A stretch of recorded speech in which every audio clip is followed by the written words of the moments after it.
Hello, karibu katika channel yetu ya Elimika. Katika video hii tumewaletea update ambayo inahusu kufunguliwa kwa dirisha la maombi kwa wale wote ambao wanahitaji kufanya application kwa ajili ya mkopo wa elimu ya juu. Hivyo kama ni mara yako ya kwanza, usisahau kusubscribe katika channel yetu hii ya YouTube ili uweze kupata taarifa mbalimbali za kielimu pamoja na ajira.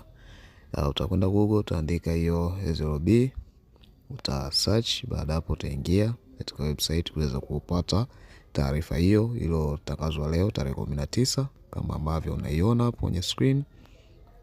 Hii ndio update kutoka SLB. Kwa hiyo baada ya hapo unaweza kushuka chini kwenda katika sehemu ya matangazo kama tunavyoona hapo, unaiona ni new. Utafungua kisha utaweza kusoma.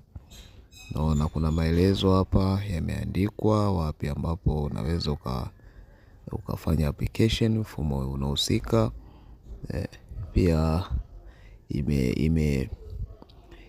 imeonyesha pia kwa upande wa scholarship pia imeonyesha, lakini pia kwa levels nyingine kwa wale ambao wanatoka form 6 pia imeonyesha kwa wale ambao wanaomba kwa kozi zile za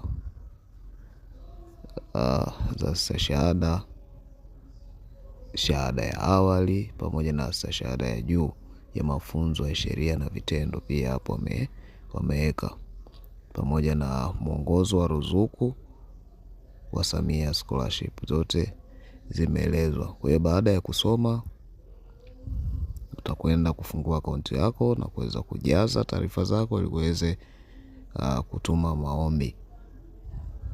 Kwa hiyo maombi haya yatatumwa na mwisho itakuwa ni Agosti 31 kama ambavyo tunaona hapa juu inaonyesha kwamba mwisho ni Agosti 31. Kwa hiyo hakikisha unatuma maombi kabla ya dirisha la mchakato wa waombaji kufungwa.